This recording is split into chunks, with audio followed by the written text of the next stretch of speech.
proceed to your post assignments. All units proceed to your post assignments.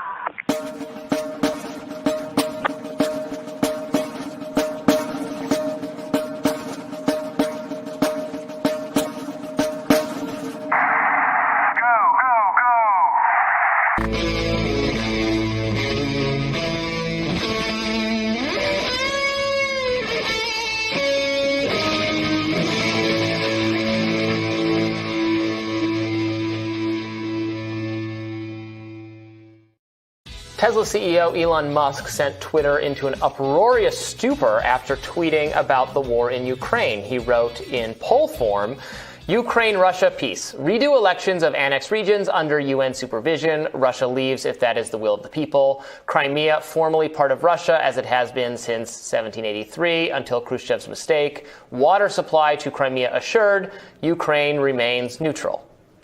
Musk goes on later in the thread, this is highly likely to be the outcome in the end, just a question of how many die before then. Also worth noting that a possible, albeit unlikely, outcome from this conflict is nuclear war. Venture capitalist and founder of Get Callin, David Sachs, responded to the backlash against Musk, saying, the fact that Elon Musk could be attacked as, quote, pro-Russian merely for suggesting a possible peace deal, even though he gave Starlink to the Ukrainian war effort, shows how warped and intolerant the public conversation has become. The real question is, first of all, is Elon serious about actually going through with it? Because he's teased us with this before, and, it's not done until it's done. Is he going to go through with it? Question one. Question two, is he actually going to attempt to implement free speech? And question three, which in many ways is the key question, is will he be able to survive the backlash of one of the most powerful, evil, and corrupt regimes ever to exist on the history of the planet? A regime that is so filthy and so based on lies that it could not survive for 6 months in a censorship-free environment. So the stakes of whether Twitter has free speech or not, or big tech generally, or the internet has free speech or not, is literally existential from the standpoint of our corrupt, ugly, and illegitimate regime. Well, that guy is almost as articulate as our favorite weapons inspector. Not me tonight, man. I'm suffering from PTSD. There was something about that intro that got me shaken. I have to leave. I mean, go. Well, we had to come up with the new intro music because we had a copyright claim by Sony Music last week. And it was really annoying because we had our biggest audience ever last week, thanks to Tori helping out and keeping the production standards high, and Scott, great analysis, and my very high quality wine. And after the show, we should have been, but we got to put a number on it. Over 100,000 people watched last week, YouTube and Facebook combined. That was our biggest audience ever. Biggest audience ever live, too. 7,000 people were watching live. We probably should have retired at that point. I know. Well, I was in the mood, maybe not to retire, but to celebrate, to, kind of bask in, noticing that we're making some progress. And then I'm getting emails afterwards. The YouTube video is blocked, but it wasn't blocked everywhere. And these people are so weird. You can't even figure out, if there's any rhyme or reason to the way they do it. And so it took a while to find out why. And it was because we did a new intro, and Sony Music claims they own the copyright. But I don't think they do, because I got it from somebody and they say they own the copyright, and they're reputable. So I think they have this automatic detection software, and it picked up something that sounded similar to something they own. And I think that's what's going on. But they take forever. That's like the Twitter Russian propaganda software. That so if you basically say, "Hello, my name is Russian bot, cancel." Yeah. And they don't seem too concerned about correcting it either. No. Because it's not. It costs you more money to correct it than. Yeah, well, money and time. So I knew that they wouldn't correct it right away. So when I wanted to be eating and enjoying and basking in it all, I had to create a new version of it without that intro music. So now we have both of them up. But the version that they locked in some places got around 50,000 views. So therefore, they didn't block it in that many places. So, I mean, there's like no logic to it. And then, so then I contact YouTube, and they tell me, oh, it's all up to Sony Music. We have nothing to do with it. This is actually the way they do it. They're like, we don't resolve disputes. So they have some system in place with copyright owners, and the copyright owners, the default position is they're right, and did I say YouTube? Yeah, YouTube won't resolve it. So they said, they told me to contact Sony Music, but they didn't tell me how. So as if I've got Sony Music phone number and Rolodex.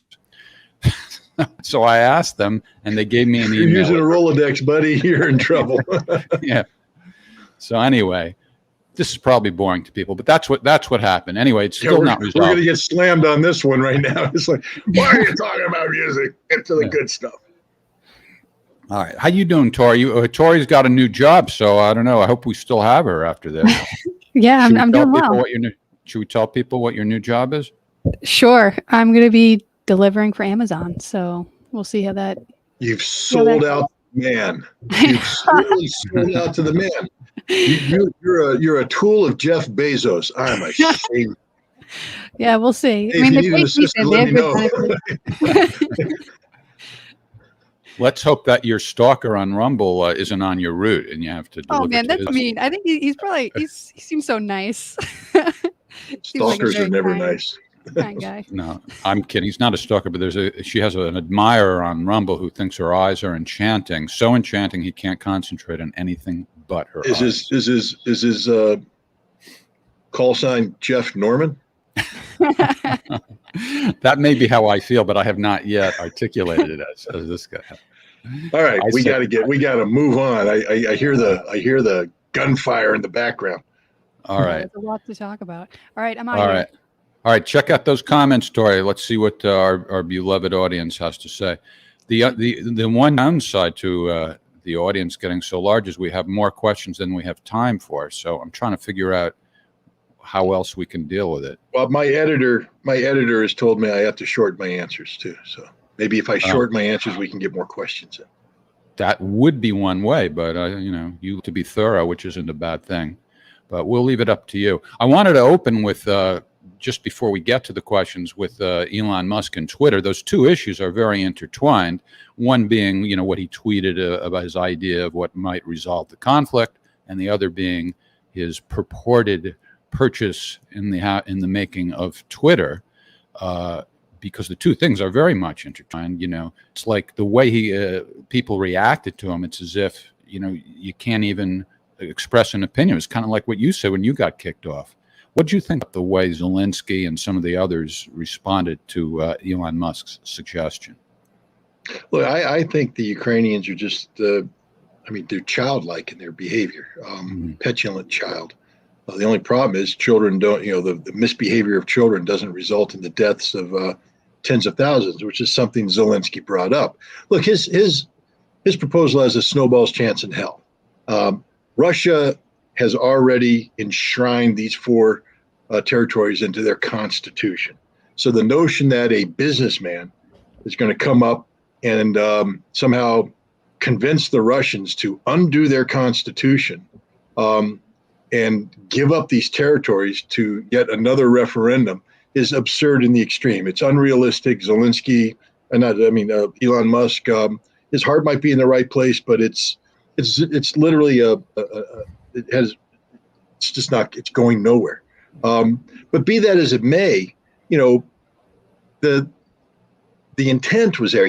What he said is it's going to end up this way anyways. Why don't we just accept reality and save tens of thousands of lives? And if you were a president of a country and you are confronted with the fact that you have lost this war, because, ladies and gentlemen, this week Zelensky was confronted with the fact that he lost this war. He's burned out his reserves. They're done.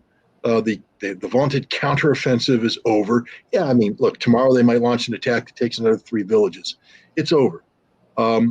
His reserves are expended. He has nothing left. The West can't replenish in time. The Russians are in the middle of mobilizing troops. Once they get those troops online, it's over. And we saw this. Zelensky went off the rails, unhinged today, calling for NATO to launch a preemptive nuclear strike against Russia.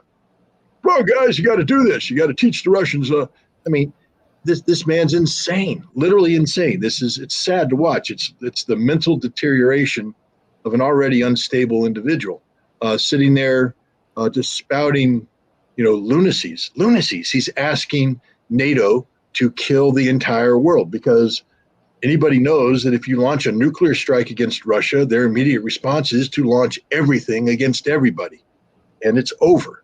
So Zelensky's unhinged. You can't reason with this guy. And moreover, you can't reason with the pro-Ukrainian crowd on social media. There literally is no debate, dialogue, discussion, permitted. Hell, they have an intelligence service that kills you for simply speaking out. That's just not me making it up or putting a spin on it. The CIA has acknowledged that. New York Times published a piece where the CIA has come to them and basically said, the Ukrainian service went in and assassinated Daria Dugina. Wow, what does that mean? You know what the assassination is of a journalist who speaks out again? It's called political terrorism. It's literally U.S. code. It's an act of terror. That means that the Ukrainian intelligence service is a terrorist organization by American legal code, and the Ukrainian government is a state sponsor of terror. Last time I heard these terms thrown about, the United States tends to bomb people who get these labels.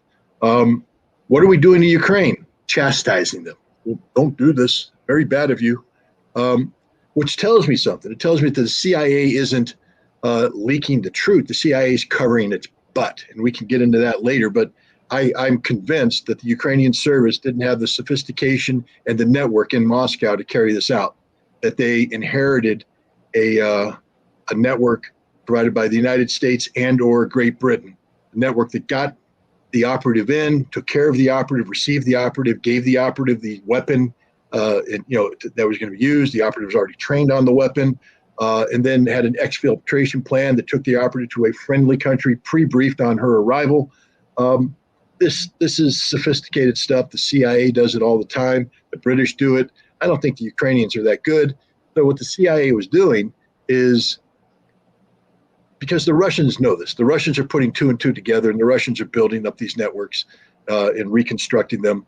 And what the CIA is doing is trying to put a narrative out there that puts the onus on the Ukrainians, hoping that the Russians will get distracted by that and stop digging. But the Russians don't get distracted. Their intelligence services are very thorough, and the Russians know the truth. There's no amount of hiding that the CIA can't cover up its tracks. But that's what's going on here. This is the CIA's effort to put up a smokescreen, because the truth is they killed Daria Dugina. And this is what's disturbing. She's on a list that I'm on, that other Americans are on. And the CIA is killing people on this list on behalf of the Ukrainian government. When is Congress going to start holding the hearings that Congress should be holding? Well, they can't, because they all voted for this. They all voted for the money that funds the organization that produced this list. This list wasn't produced in the shadows. It was made public at a meeting organized by the United States Embassy and attended by the State Department. The second meeting in September, where they called people like me information terrorists, but get rid of the information, just focus on the terrorism part. Treat them like a terrorist. The State Department was in attendance along with all of NATO. All the freedom-loving people in the world were there at an event funded by the U.S. government, put on by an organization the CIA just labeled an international terrorist organization, sitting side by side with a state sponsor of terror, which sort of makes us collaborators. So this is just insane where we're at today, where if you speak out, you don't just get banned from Twitter. Look, getting banned from Twitter, I was getting pretty good at Twitter. I'm not going to brag, but I was mastering the art of 244 characters. And I saw my followership go from 12,000 to 98,000 in about a month and a half. I know, according to Elon Musk, many of those were probably bots. But some of them were real people. And the whole purpose of the Twitter page, the Twitter thing, my daughter set it up because I had written a book, and she said, you got to market the book. You got to get out there and market yourself.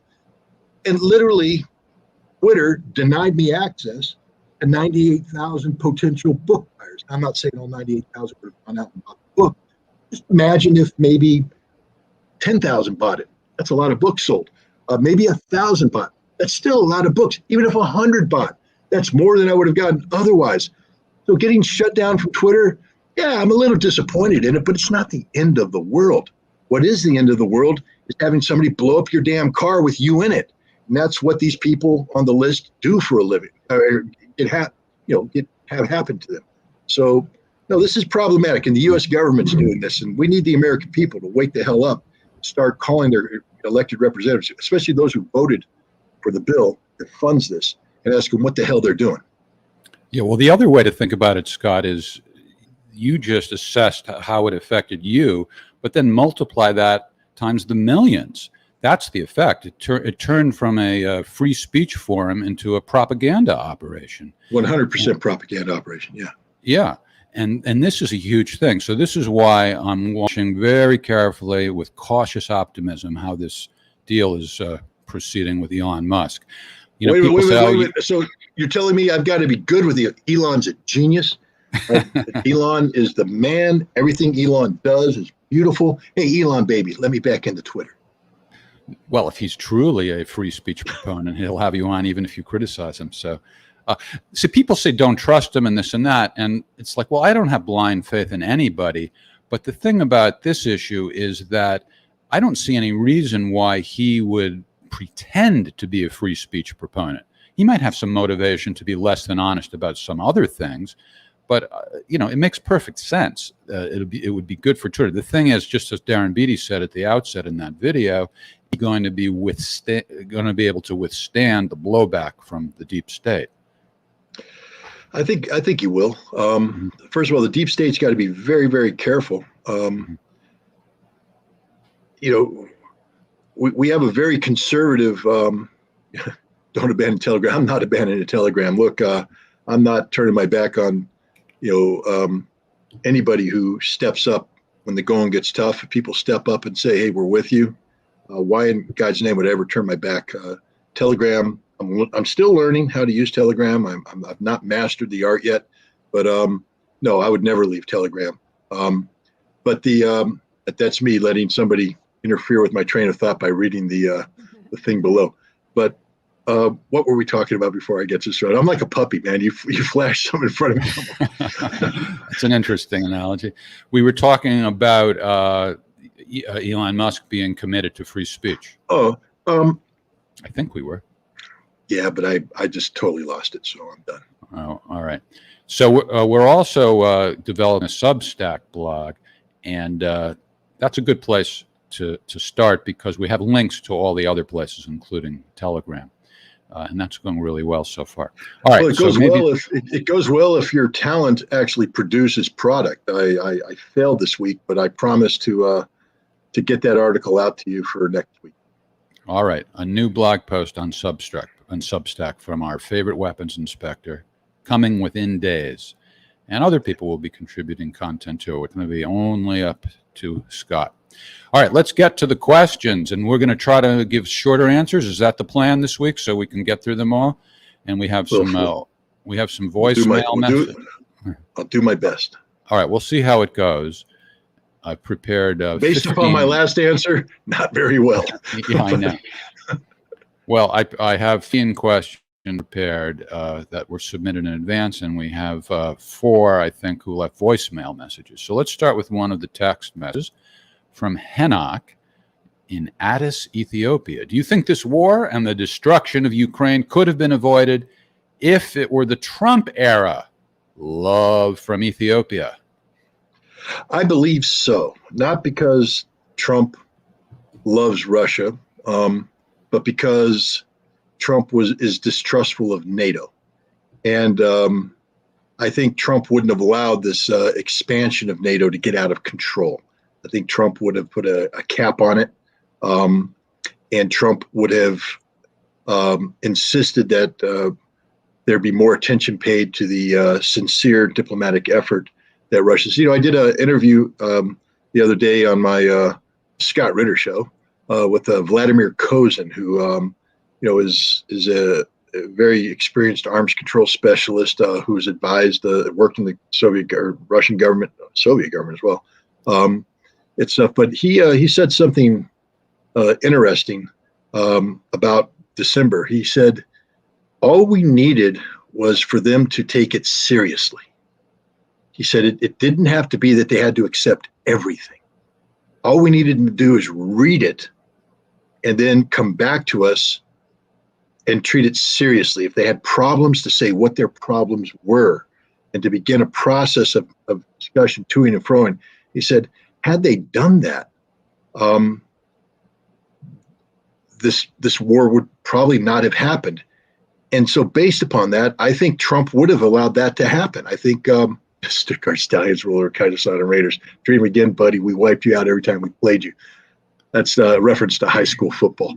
But oh my God! And I have the clipping from Stars and Stripes to prove it. Stuttgart Stallions. People never forget the high school football grudges live on forever. That was our undefeated season too. But geez, there we go again. What, that made you forget? Yeah. Where was I? Oh, well, let me ask war. you. Trump. I don't think Trump would. I honest to God believe we would not be at war, or Ukraine would not be at war with Russia if Trump had been president. I actually believe that with all my heart. Not because Trump is some genius diplomat or whatever, but he would have taken. And that's a good point. He's a businessman. Trump would never have undergone these sanctions. Are insane. No business. Look, I have zero business acumen. And I predicted in December exactly what's going to happen now. And if an idiot like me can put 2 and 2 together and get 4, because it's really basic math, Donald Trump would have sat there and went, guys, this makes no sense. Why would you sanction Russian energy? We don't have any alternative.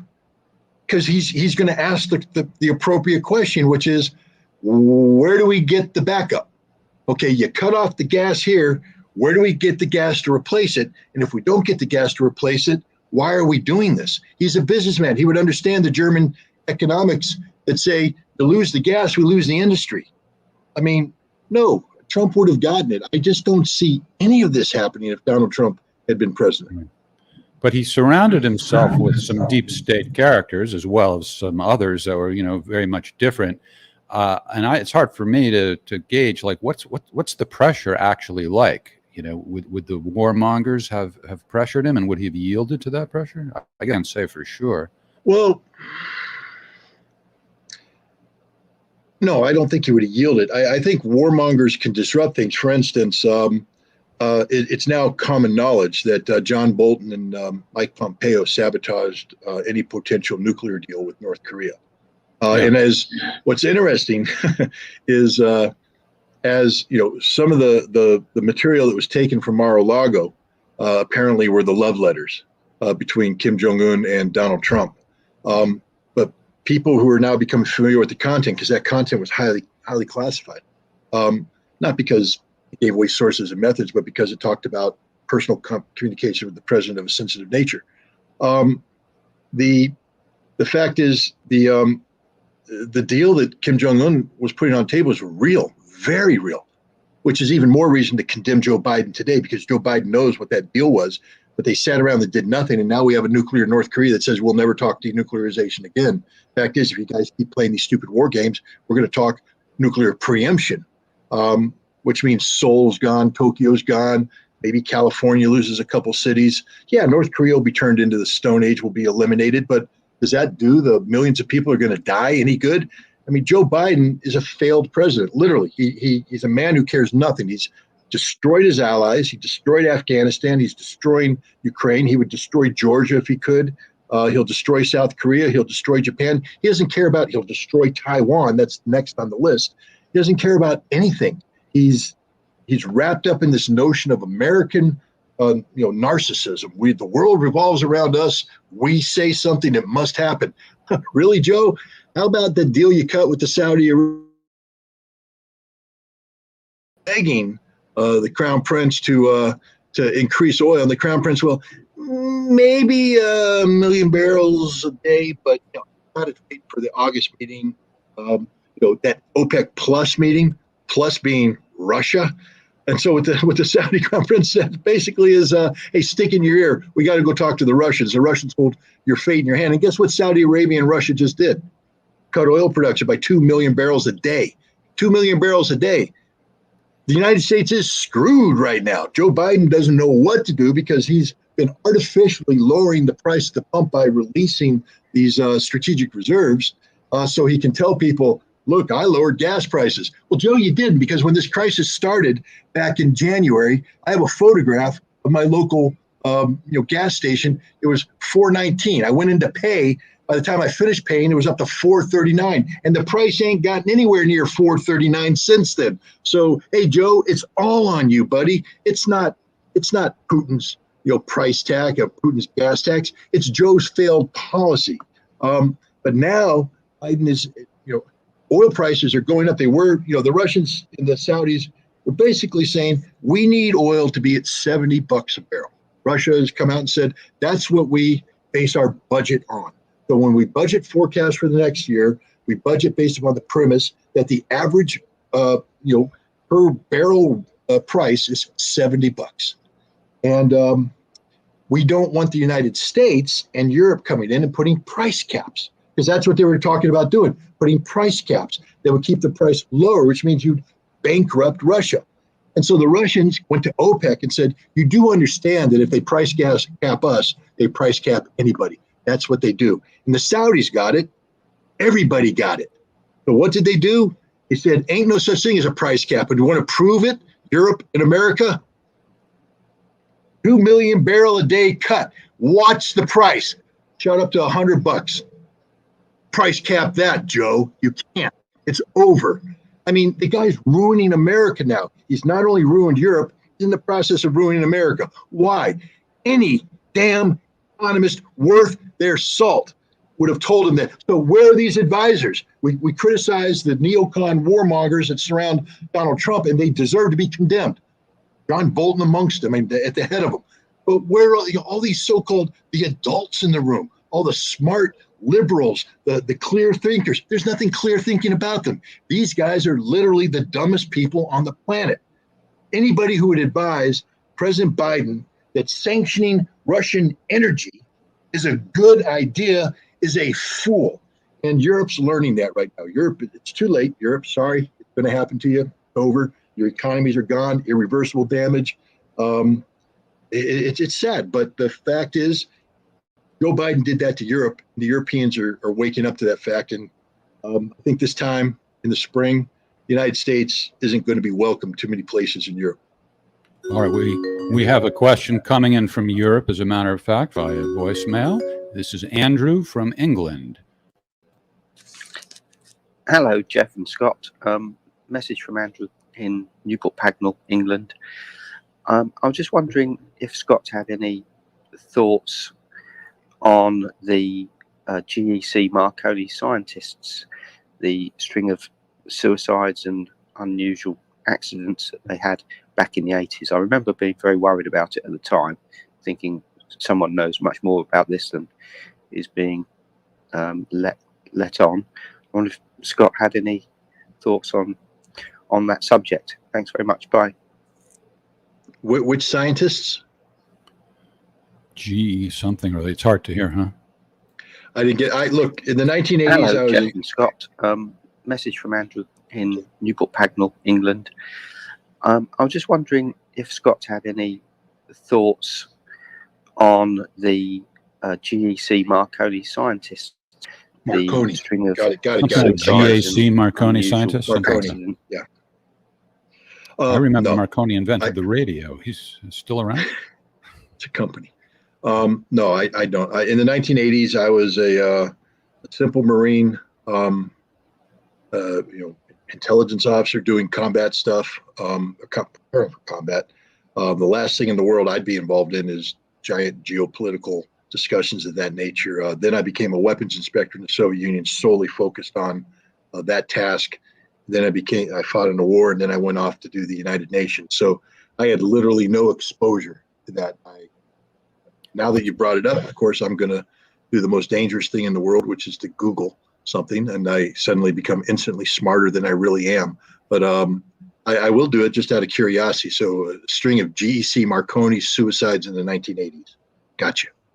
Okay, and somebody was asking how they can leave voicemail messages, and the way to do it is to go to scottritterextra.com, and you will see there how to do it.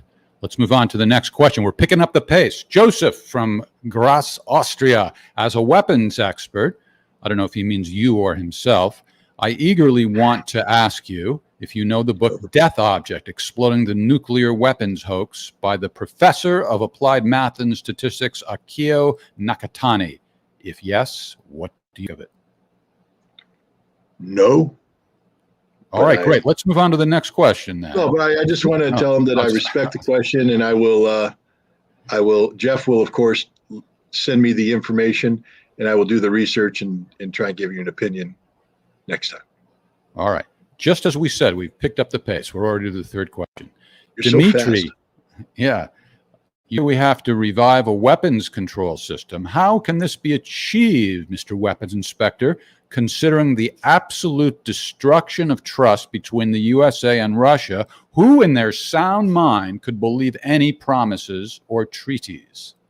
That's a very fair question, but I have to remind everybody that prior to the INF Treaty, the notion of on-site inspection, that is taking human beings from one side and having them physically go on the territory of the other, had been shot down by both sides because there's absolutely no trust, none whatsoever. We didn't trust them, they didn't trust us. But necessity dictated that we get rid of these intermediate nuclear force weapons before we kill ourselves and the world with us. And from that necessity came the need for an improved compliance verification mechanism that went beyond national technical means, satellites, and things of that nature. And there was a recognition that if we wanted to survive, we had to learn to build trust and allow an inspection regime that included significantly, in fact, the lead element of it were humans like me, on-site inspectors. In the 1980s, things were not good between the United States and the Soviet Union. I know people today are basically, saying, "Oh, it's never been this bad." Well, it was. It was bad in the 1980s. It was very bad in the 1980s. And yet we found a way. Now, I agree that the United States has made it very difficult for anybody to trust the notion of a treaty or agreement. Because it's not just the agreements with the Soviet Union and Russia that we've pulled out from. The Anti-Ballistic Missile Treaty, the INF Treaty, Open Skies. There's my book, Disarmament Time of Perestroika. You read it, you'll become the smartest person in the world about arms control. Well, second smartest, because I think the author's pretty good. But the CFE Treaty, we corrupted. We're in the process of corrupting the START 3 Treaty, or the New START Treaty. Why would anybody ever trust us? The JCPOA, look at the Iranians. They signed a deal with Barack Obama. Trump withdrew from it, and now Biden's trying to renegotiate it. So who the heck is going to ever trust us again? And I agree with you that the United States is going to have to earn trust. It's going to require a new leadership. But here's the problem with the leadership. Every 4 years, we elect a new president. And the problem with this, the amount of executive authority that we grant a president, is that new president could decide that treaty is no longer convenient and then begin the process of withdrawing from it. So it's not just that people are going to have to learn to trust America. America is going to have to make itself trustworthy. How do we do that?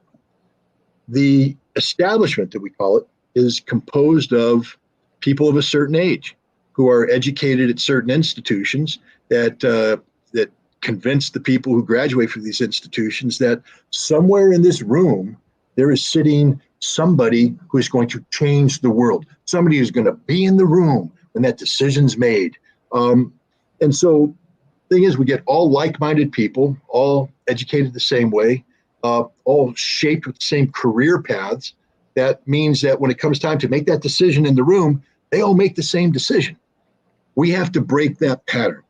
We have to find a way to, and I'm not saying Harvard should go away, Georgetown should go away, anything should go away, but these institutions have to take it upon themselves to break the chain of domination and bad thinking that produces this establishment, this deep state that you want to call it.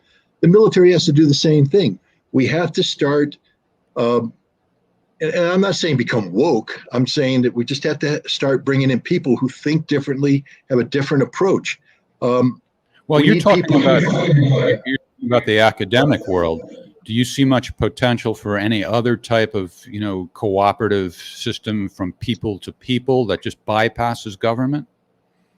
Well, the problem is, first of all, yes. And we did that in the 1980s too. There were a lot of outreaches. The story of Samantha Smith is an endearing story. That was the little girl who wrote to the Russian leader? To Gorbachev. Yep. And he wrote back, and then she visited, and they started, they started these exchanges. The sister city concept is pretty cool. Juneau, Alaska, amazing in this day and age, has voted to maintain their sister city relationship with Vladivostok. But, yes, getting the people to people exchange basically helps to deprogram people from the pre-programming that's taking place constantly, where they're taught to hate Russia, distrust Russia, etc. You can break free of that by having this people-to-people contact, and I think that's a wonderful thing. But at the end of the day, it's government that makes these decisions, negotiates these treaties, etc. It's Congress that ratifies these treaties, and until we get people in these institutions that think differently, we're trapped. And academia produces the experts that populate these various power centers. So that's why I was focusing on academia. Right, that makes sense. Big Dog HCMC from Australia. Why would Putin allow the front to develop? Resources are stretched. There are not enough reserves to plug the gaps. Putin looks confused and reactive, and I'm a Putin fan. Look, this is the million-dollar question. Russia's special military operation. Well, let me just preface this by saying this answer really needs to be answered by the Shoigu, the Minister of Defense, or Gerasimov, the Chief of the General Staff, or Putin himself. It really isn't a question to be answered by Scott Ritter, sitting thousands of miles away behind his desk. But the question was asked to me, so I'll try and answer it. But I hope I'm trying to let you on that I'm as confused as you are. The special military operation, when you're talking about initiating conflict with a country that has a standing army of 260,000 and reserves, immediately available reserves of anywhere from 400 to 600,000, and you're only bringing in 200,000 troops, I'm confused. Now, that leads me to believe that there were a lot of premises made on by the Russians, like they supposed, or they anticipated, that if they put shock and awe type pressure on Kiev, that the Ukrainian government might collapse and flee. That if they made rapid advances into Ukraine and presented the Ukrainian people and military with a fait accompli, oh my God, Kherson fell, Kharkiv fell, everything fell. We surrender. We're not going to do this. That they could get away with that. So I call that special military operation phase one. About 10 days into phase one, it became clear that ain't going to happen. The Ukrainians were fighting. They're fighting like cats and dogs. And the Russians had to regroup. And now we come to what I call phase 1.2. And this is where Russia said, okay, now we need to shape the battlefield. So they continued to put their deception on Kiev. They're never going to take Kiev. They were trying to bluff Kiev into surrendering, but they were never going to launch a frontal assault against Kiev. But now they had to continue to make that push to freeze reserves in place, threaten Odessa, and all this stuff to shape the battlefield so that they could move to phase two, which was accomplishing the primary task of taking the Donbass. But here's the deal. If you're going to move to phase two, it's taking the Donbass. Again, I'm just a simple Marine. I'm not the smartest guy in the world, but I can read a damn map. And I know that if I've pushed up and seized Kherson, and I'm working on creating a land bridge through Zaporizhia, through the Donbass, that I am now creating a front line that's 1,000 kilometers long. And if I bend that up towards Kharkiv and join in at Sumy, and then extend it over to Kiev, I have now 2,500 kilometers of front line. With 200,000 troops, I mean, do the math. And this doesn't add in all the little bends and curves and everything that's taking place. You could probably make it 3,000 miles of a front. Now, you have 200,000 troops and 3,000 kilometers. If it was 1,000 kilometers, that would be 200 troops per kilometer. It's 3,000. So 200 gets divided by 3, 6, 12, 18, so about 65 men per kilometer. Hey, I invite everybody in this that's watching this right now to go out and walk a kilometer and take a look at the terrain. Now imagine defending that with 65 guys. But it gets worse because that implies that you have everybody on the front line. But what about the rear areas? What about protecting the lines of communication? What about the guys that ain't frontline fighters, the artillery guys, the logistic guys? So when you reduce that 200,000 to actually about 60 to 80,000 combatants, and now you got 3,000 kilometers, you got, call it 60,000 guys, you're down to like 20, 30 guys per kilometer. Can't do it. And this was predictable. So if you're going to shift to phase 2, you begin mobilization at that point in time.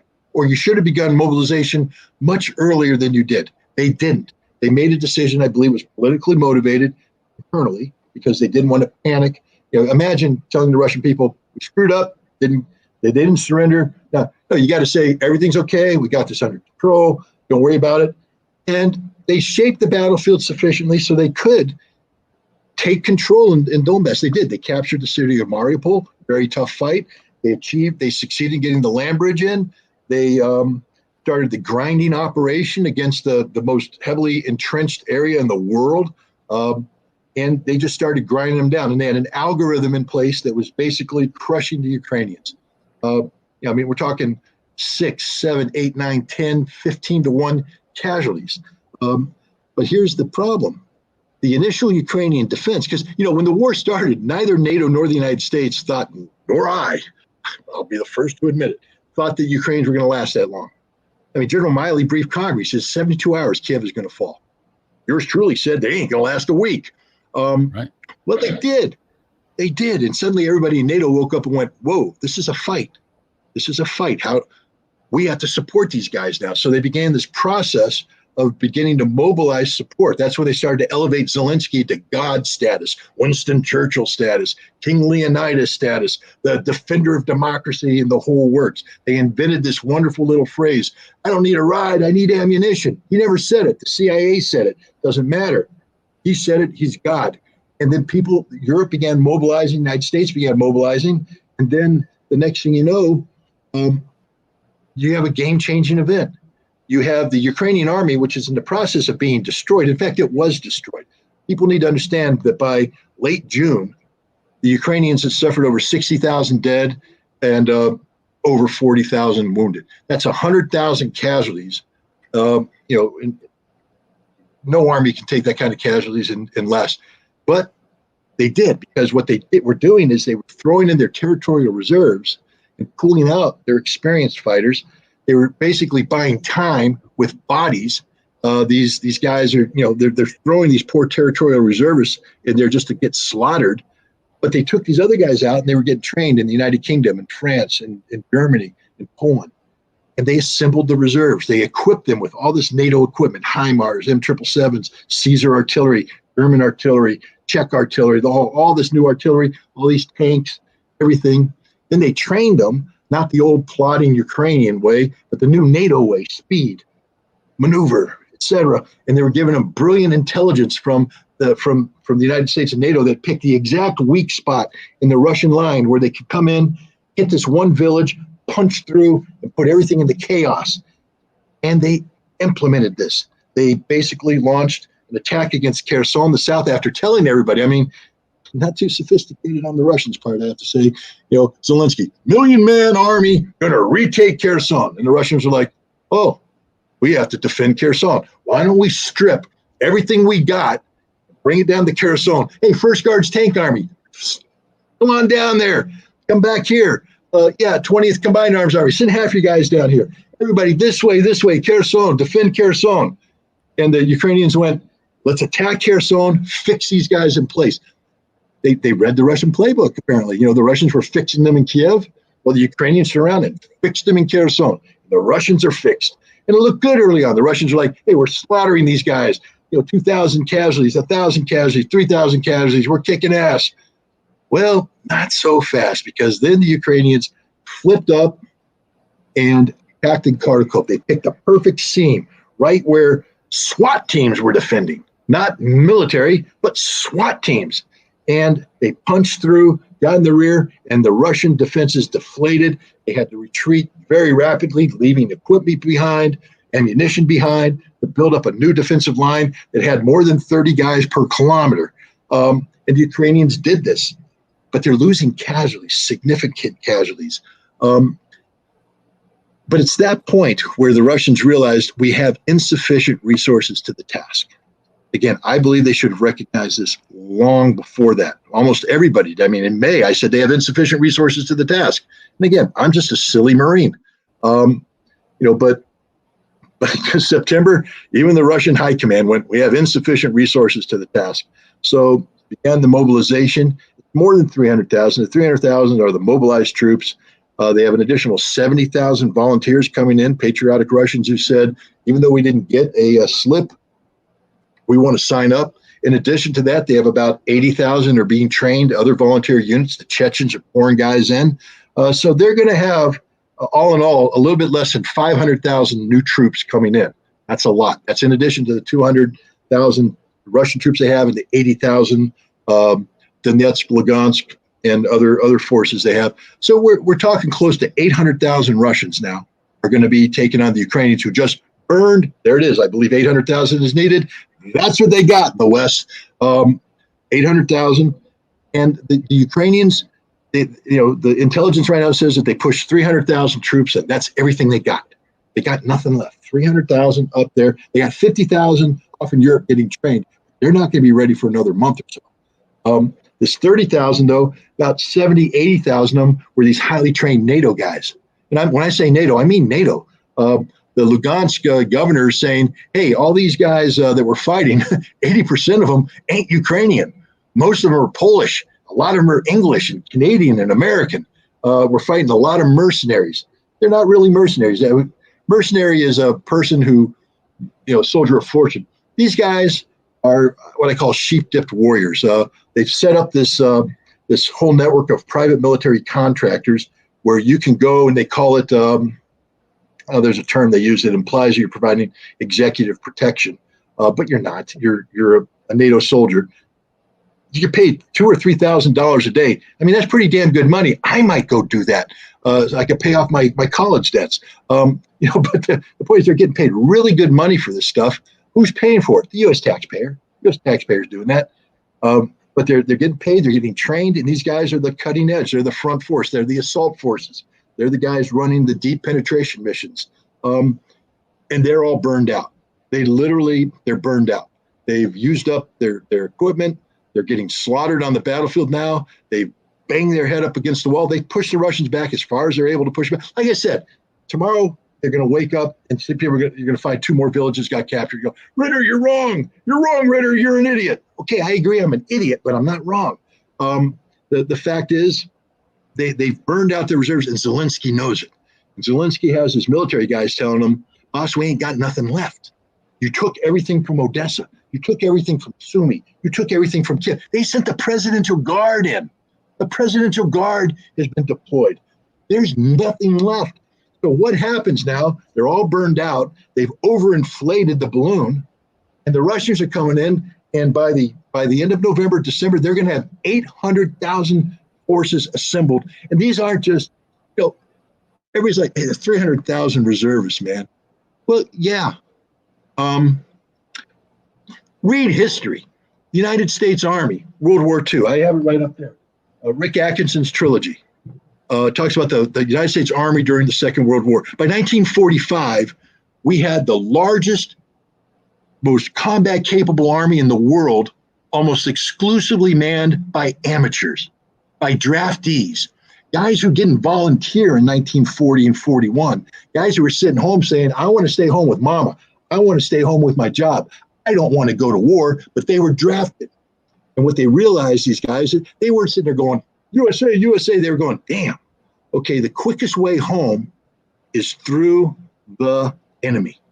Finish the job, we get home. And that's what Russia has right now. They have 300,000 guys just like that. Guys who, if you look at their faces, it's resigned. And it's not resigned fear, it's resigned, okay, determination. We're going to do this. You, damn it, okay, we got to go. Honey, I'll be home when we get the job done. And the wife is saying, come home when you get the job done. And they're going to get the job done. This is the thing. And everybody's going, well, they're going to be given old equipment. Have you seen the videotape of the stuff being shoved into the front? Everybody thought that the Russians had all their old Soviet gear in mothballs. They're like, this stuff's not even going to work.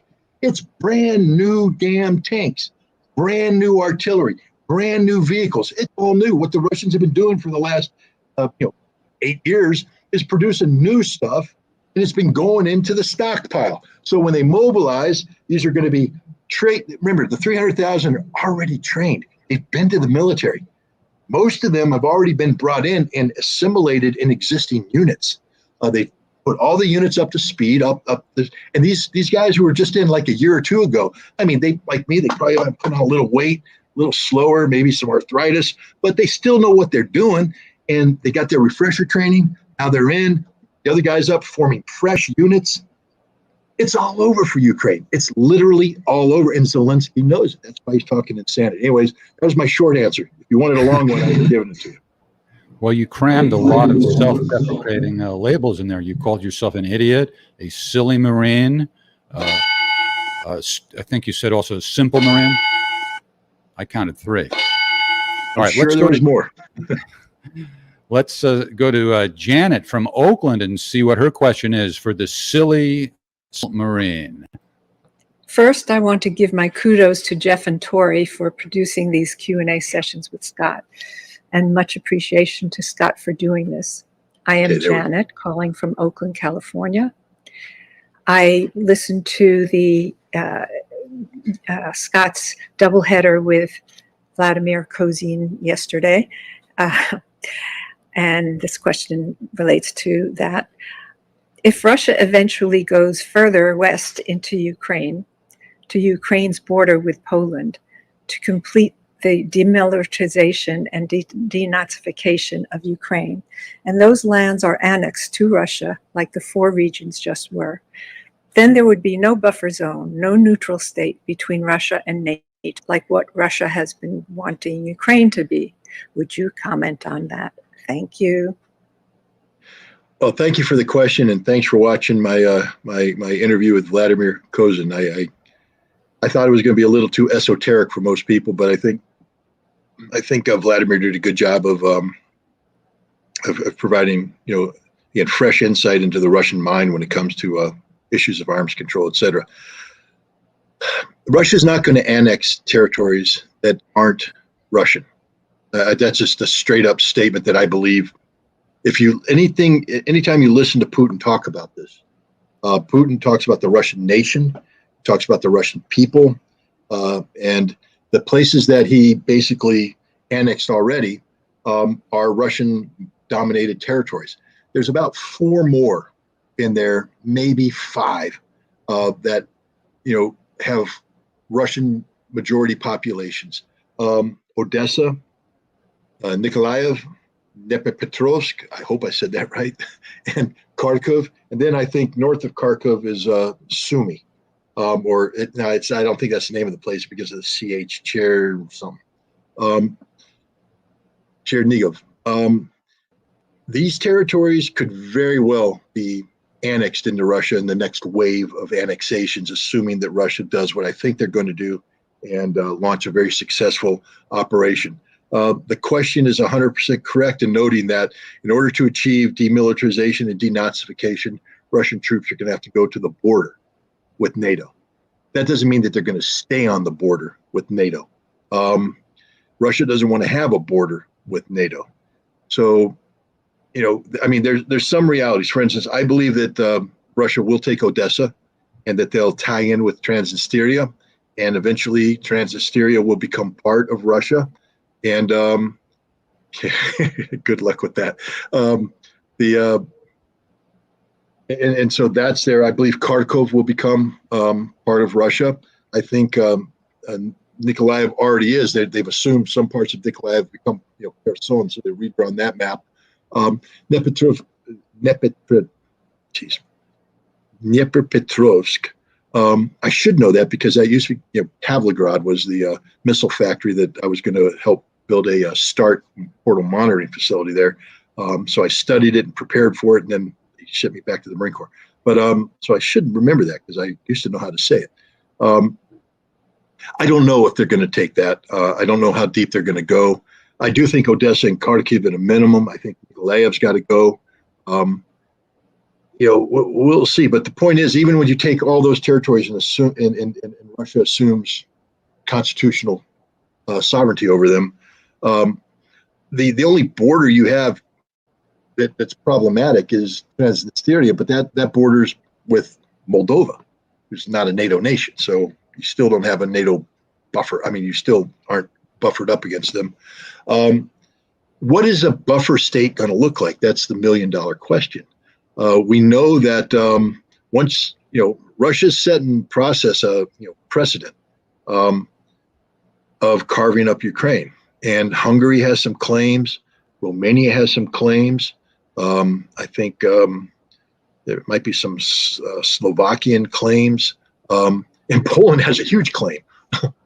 all of Western Ukraine used to be Poland before Stalin drew a line and said, "No, we're going to give it to you. It's all yours."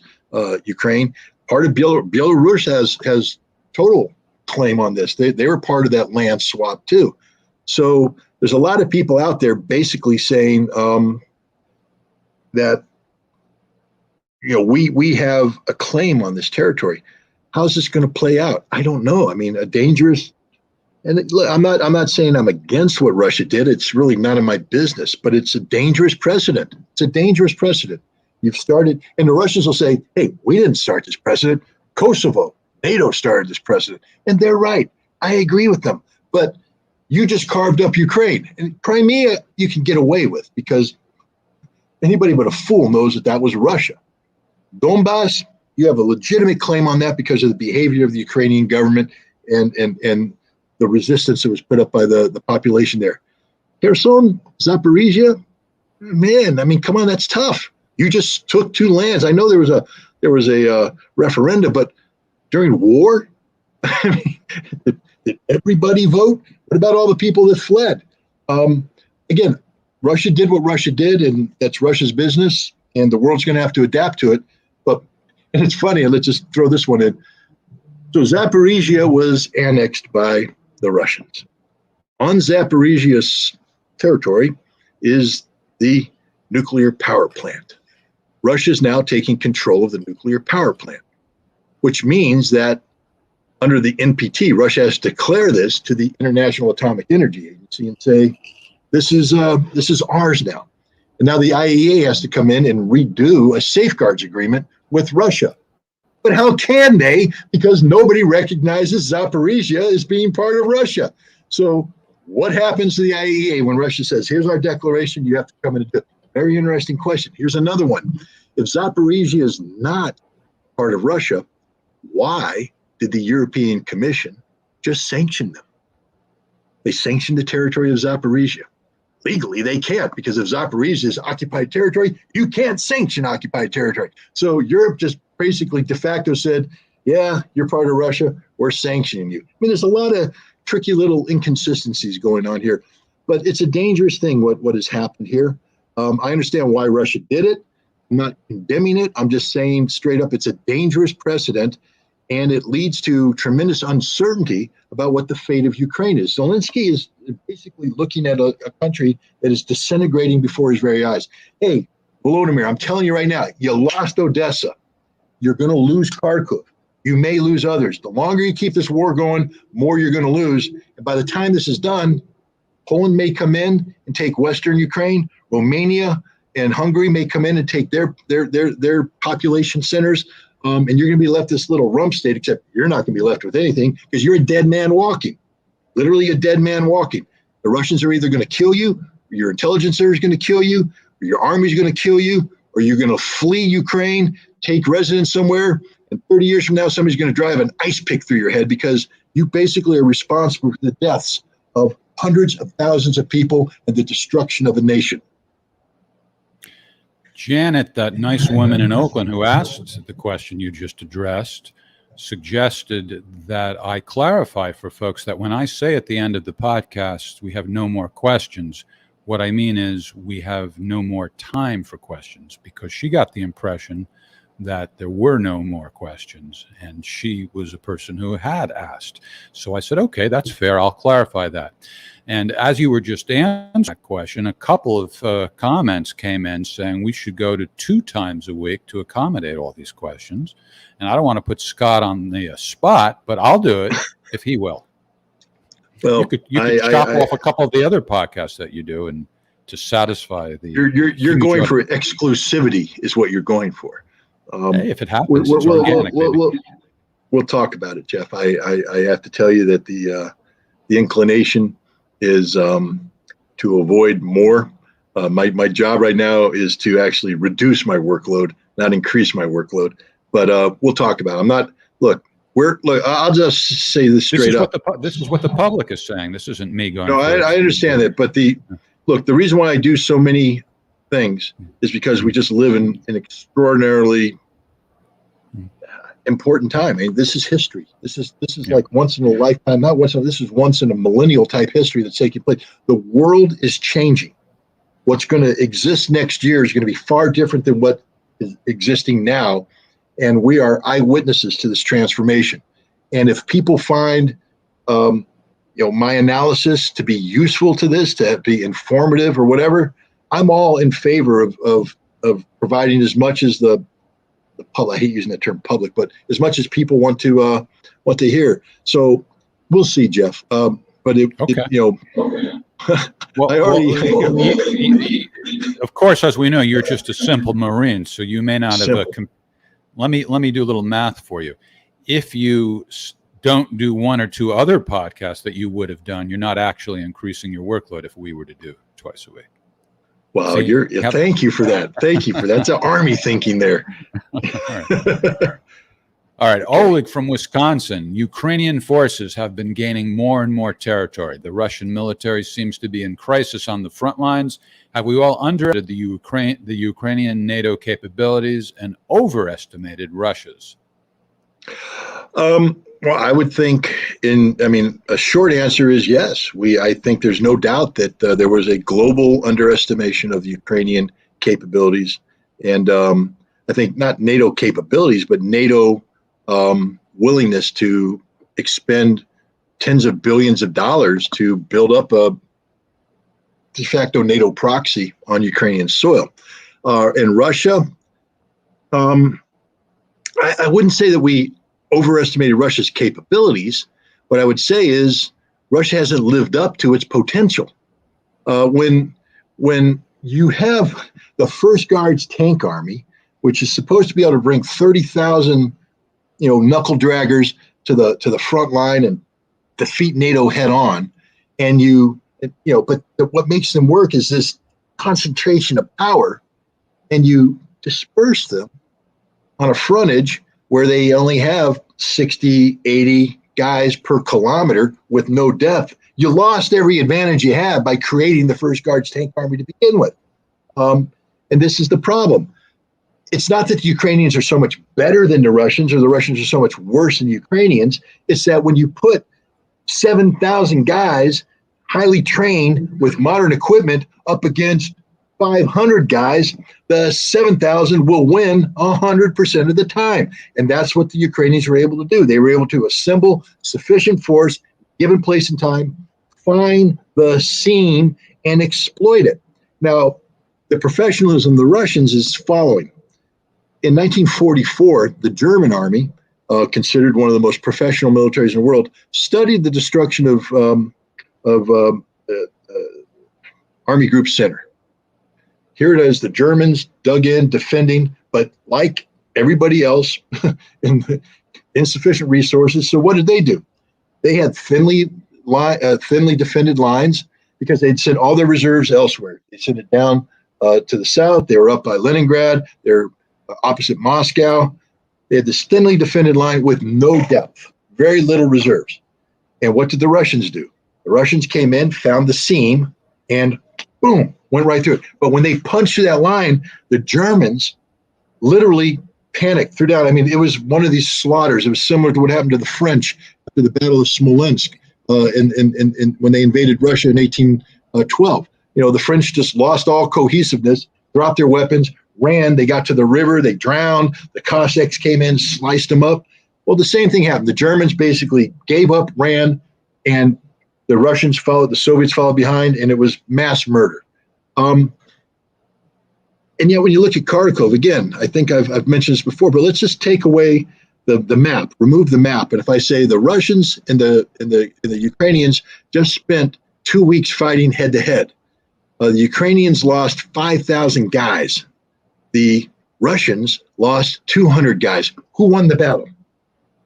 And most people would say, well, the Russians won that, hand down. But now we throw on the map and they go, oh, the Ukrainians won. Not really. The Russians, even though it was rapid, it wasn't panic. They didn't panic. They didn't, sometimes they had to make choices. Hey, Lieutenant Schmuckatelli, put a Russian name on that. Did you fuel the tanks last night? No, sir, I didn't. Well, bad luck, dude, because here come the Ukrainians. We got to go, leave the tanks. And the Ukrainians rolled in and they captured a bunch of Russian tanks. But they didn't get the Russian guys, and Russia has more tanks. So at the end of the day, the Ukrainians burned through their stuff. It's not about the Ukrainians are better or the Russians are bad. It's that the Russians did not have sufficient resources to the task. That's about to change. As I said, the Russians are about to go from around 260,000 troops in the area to about 800,000. And game, set, match, Russia, nothing going to stop them. And, NATO needs to stop puffing its chest out, because I'll tell you right now, NATO ain't got 800,000 knuckle draggers ready to take on Russia in Western Ukraine. Picking up the pace now. S. Singh from India. Can you talk about the trench work in the Donbas region? It seems like the most fortified area in human history. Well, it is extraordinarily fortified, and it's been the Ukrainians have been digging in opposite Donetsk since 2014. The Bakhmut area, where there's a lot of fighting taking place right now, it's literally trench line after trench line after trench line, tree lines with trenches, connecting trench, communication trench, bunker. Everything's fortified. And it's done in a way that you can penetrate the trench line here, but then the others will fire in on you. You penetrate too deep, they'll get around you. The Ukrainians have built this extraordinarily, intense is the wrong word, but elaborate defense system, in depth. I mean, we're talking, it goes all the way through the Donetsk region. And the Russians, look, I never fought this kind of war in reality. I do know in the Marine Corps we trained to do it. It was some of the most interesting training. The reduction of a fortified position, it was called, and we brought in our company and we plan it how to suppress bunkers while you take out a bunker. But if you didn't do it right, you lost a lot of guys quickly. And if you got into the defenses without properly suppressing other defenses, you got surrounded, you got killed quickly.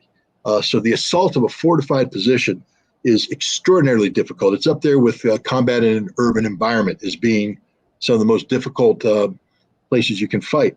And what have the Russians been doing all summer long? They've been fighting against these fortified positions, and they're not hardly losing anybody because they're not doing it the Marine Corps way. The Marine Corps way is, hey, did a little straight up the middle. Boys, base of fire, maneuver, and all this kind of stuff. The Russians are like, hey guys, if you got them, smoke them. Artillery, go. And the artillery just blows the living hell out of the Ukrainians until the Ukrainians do that make the work easy for the Russians. They retreat to the next defensive line. Then the Russians come in, clear out that defensive line, settle in, and then they repeat. It takes a long time. That's why the rate of advance is so slow. There's a lot of people out there going, "Oh, look at the Ukrainians. They just went 70 kilometers." Yeah. Who was there? Nobody. The Russians, you punch their line, the Russians withdrew. So it's, hell, I can advance 70 kilometers if nobody is opposing me. It doesn't make me Rommel. The Russians, on the other hand, they're going, they only advance 5 kilometers, 10 kilometers. Yeah, come on, man. You can't compare the two. I can, because the Russians, in advancing 5 to 10 kilometers, killed 30,000 Ukrainians. The Ukrainians, in advancing 70 kilometers, killed 200 Russians. Again, simple Marine, not the greatest mathematician in the world, but even I recognize that the disparity in numbers plays out in Russia's favor. All right, Scott, are you ready for a somewhat provocative question? Well, I'm here. Might as well do it. This comes from Natalia Foley, who's an attorney in Orange County, California, and she was our guest last week on the podcast Tori and I host on Tuesday nights called Scenes from the Evolution. She has a thick Russian accent, but you've probably heard it before. I think you might be able to decipher what she's saying. Here it comes. Hi, I have a question for Scott Ritter. Scott, my name is Natalia Foley. I'm an attorney in the state of California. Originally, I'm from Russia, and I have a question for you. Do you believe in karma, and specifically in historical karma as applicable to Russia? I know that you are well aware that Russians were persecuting Jewish population for centuries. It all started long ago during the Russian king time, and it was enthusiastically continued throughout the Soviet time. I'm not sure how it has changed now. I've heard it's trendy now to be Jew in Russia. At least your friend Vladimir Solovyov loves to remind everyone that he is a Jew. But Russians still use the derogatory names such as Zhidi for not so high positioned Jews. So now Russians are facing mistreatment all over the world that can be comparable to what Jewish population was suffering from them.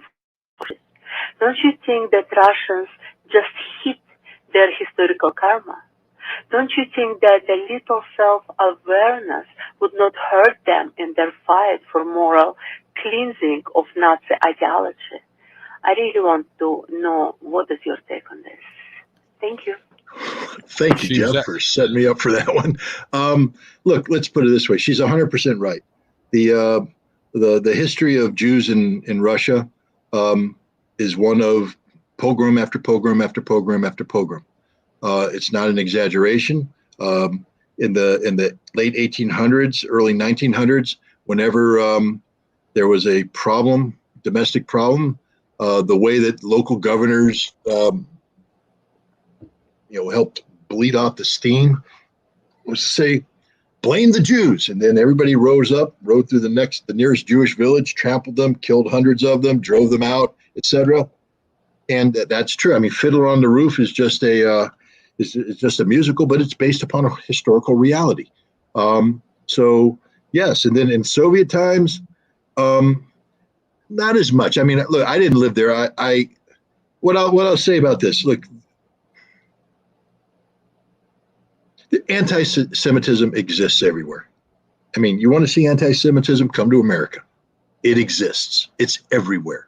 That doesn't mean that the Jews are oppressed. It just means that anti-Semitism exists. And am I going to sit here and pretend that anti-Semitism didn't exist in the Soviet Union? Of course it existed. But if you look at the early Bolsheviks, they're almost exclusively manned by Jews. I mean, some of the most famous Bolsheviks were Jewish. So the notion that the Jews were this underclass is wrong. I think Jews could succeed in the Soviet Union as individuals. I think the Jewish nation, or the concept of the collective Jews, I think there was still prejudice. We know this. We know in the 1960s.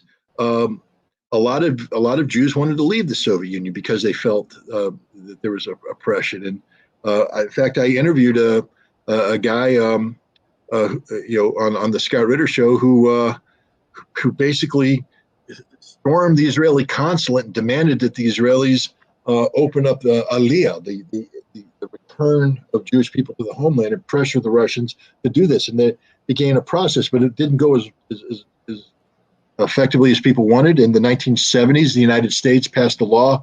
I think Scoop Jackson was behind it. I forget what the second name of the law is, but it's the Jackson something law that sanctioned Russia if they didn't allow more Jews out.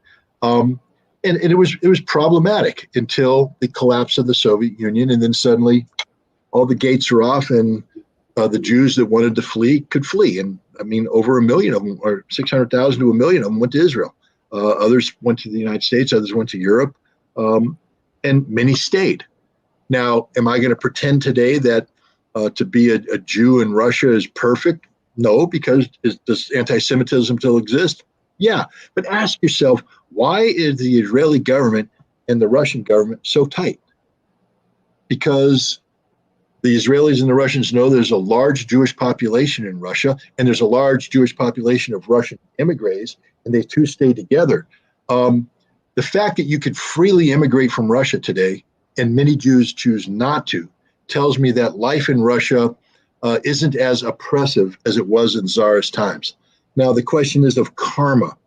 Look, I've said this over and over and over again. If you take the laws and the policies of the current Ukrainian government, and you remove the term Russian and you add the term Jew, you basically have the same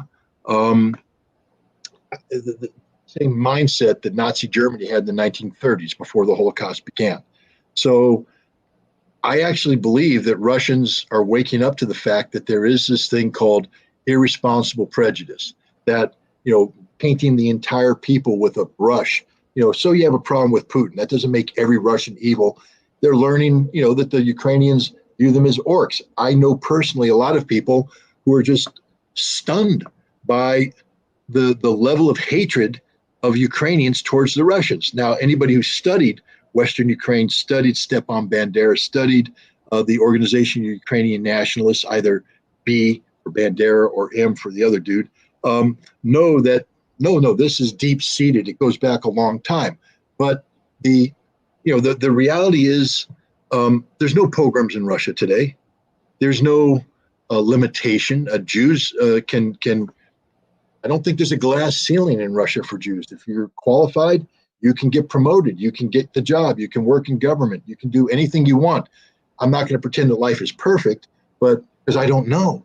But I just don't see the prejudice today in Russia that historically existed when it comes to Jews. And one of the reasons is because of the good relations. I mean, one of the reasons why I believe this strongly is because of the good relations between Israel and Russia. Those relations wouldn't be as tight if the communities weren't communicating with one another and et cetera. So, yeah, karma's a bitch. Excuse my language. That's just an old saying. But and maybe Russians who are listening to this can reflect on their history. But here's the thing about history too, and this is where I get in trouble with other people.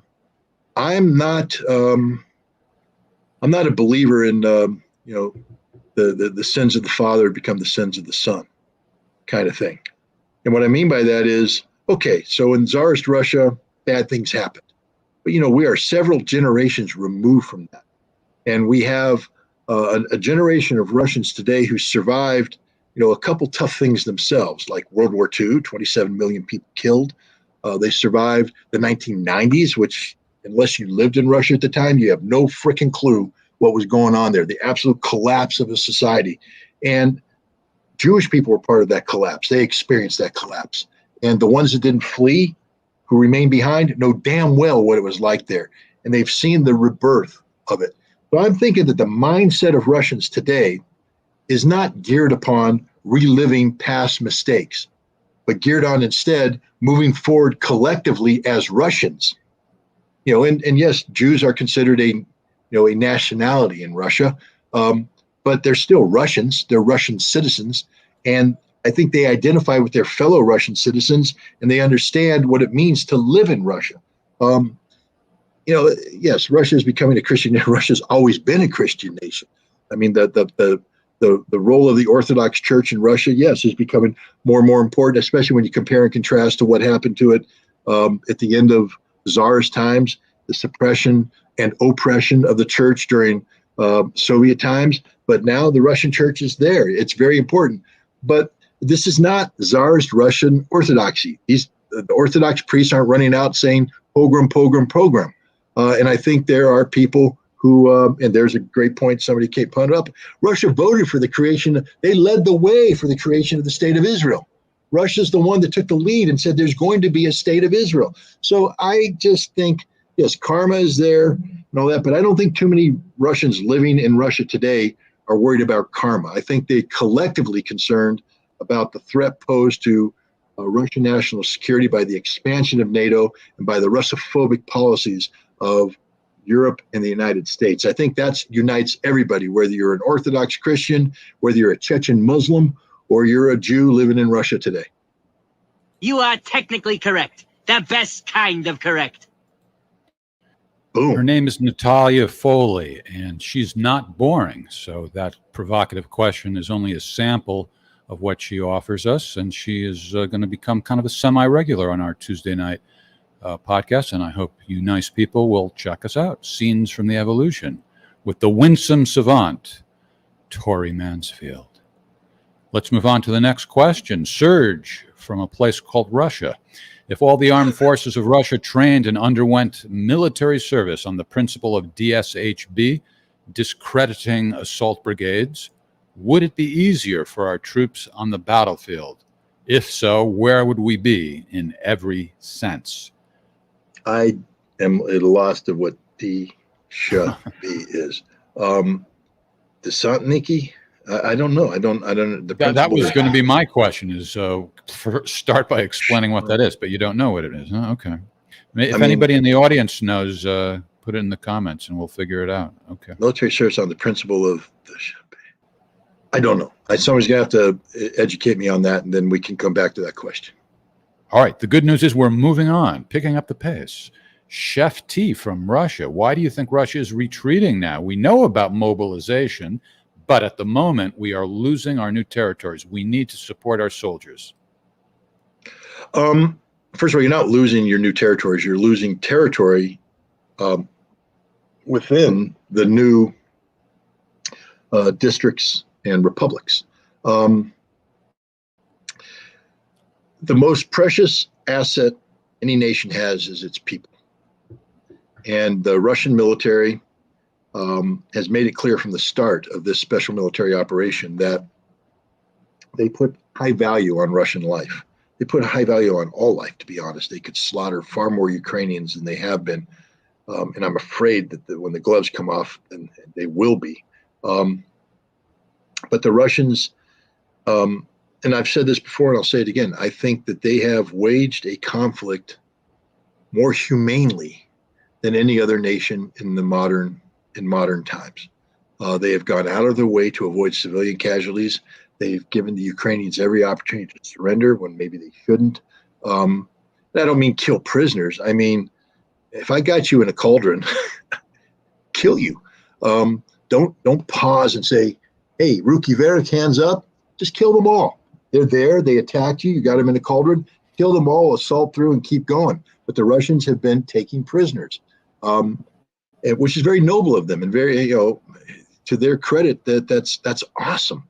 But man, I just lost it again. Put the question back up. Oh, sure, no prob. Let's get back. I get it. The training. Anyways, forget it. Let's go to the next. Okay, retreating now. We need to support our soldiers. That's right. Russia is supporting their soldiers, and anybody who thinks it's more important to hold an obscure village for a temporary time than it is to save the Russian soldiers who are defending this village that has no strategic value, I think you're in the wrong business. The Russians have wisely said they're willing to give up terrain to save lives because they know that eventually they're going to accrue sufficient resources to the task. And they're going to be able to take all those territories back on terms that are advantageous to this and reduce Russian casualties. My question is, why does he capitalize chef but not the I? Well, I think I think we're looking at 3 letters there. She would be a Russian letter, sh. Airborne units. Okay, VDV. Okay, so now we can come back to the question. I mean, that's like saying, why can't we train everybody to be a Marine and do away with the Army? Because the Marine, obviously, and I believe this, is a more offensively oriented person, more assault oriented, more aggressive on the field of battle, more tuned into, the details of small unit combat. The Russian airborne forces are the same thing. In fact, as you take a look on the battlefield right now, the fire brigades, the guys who are doing a lot of the fighting, are these Russian airborne troops. They're very motivated. But first of all, ask yourself why there isn't a bigger Marine Corps in the Marines. So there was this recruiting poster that used to have, if everybody could be a Marine, then there wouldn't be Marines. And what that means is the Marine Corps attracts a certain kind of person, a certain mindset. I'm not denigrating soldiers. Soldiers are awesome. But there it is, Sturm Brigades. Descent, I knew the D was Desantnik, and I knew that she was Sturm, but the B I was struggling with, but obviously Brigade. And it's also expensive to train a Marine. It's more expensive to train a Marine than it is to train a soldier because the training's different. The training's longer. And you don't need Marines for everything. The Marines are good at certain things, but the big Army can do things big that the Marines can't do. But there's just not enough people who want to be Marines. There's not enough people, because it's tough. It's really, really tough. And I would imagine it's really, really tough to be a Russian paratrooper. I don't think it's a walk in the park. I think it takes a special kind of guy to say, I want to be at the Desantnik. I want to jump out of perfectly good airplanes using a parachute that works less than 100% of the time. Right off the bat, you got a crazy person. And then they're trained to be very aggressive in their tactics. And you see it on the ground. Very aggressive, very professional. But not everybody's cut from that piece of cloth. I'll tell you right now, the 300,000 guys that they're mobilizing, they don't want to be paratroopers. If they wanted to be paratroopers, they'd have been paratroopers. Maybe some of them were paratroopers in the past, but they're not buying into that. They're buying into, let's get the job done. It's and here's the other thing too. When you have, a paratrooper brigade is more expensive than another brigade because of the training, and you basically you train these. If you take these assault units and you treat them as regular forces, because that's what he's basically saying. Why can't we turn everybody into an assault brigade? Then you're just basically burning out elite troops. There's a time and place for elite troops to be brought into the situation, but war is a meat grinder, and sometimes you don't want to take your filet mignon and throw it into the meat grinder. Sometimes you want to take, a lesser cut of meat, and that's a harsh way of saying it, but that's just the reality. Is not everybody's cut out to be a paratrooper or a Marine, and not every situation requires it, and it's not cost effective. So there's my answer to that. I don't know if I answered that question, but I tried my best. Stefan Schmidt from Germany. Is it possible that the U.S. attack on Nord Stream is part of a larger CIA or State Department strategy to cause chaos and destruction through turning Europe into a third world continent and letting the EU break apart? Now, normally I would say something like, that sounds like a conspiracy theory to me. Except, again, it doesn't take a Nobel Prize winning economist to look at what the U.S. policy has been and predict what the outcome will be. It doesn't have to be a CIA, thing.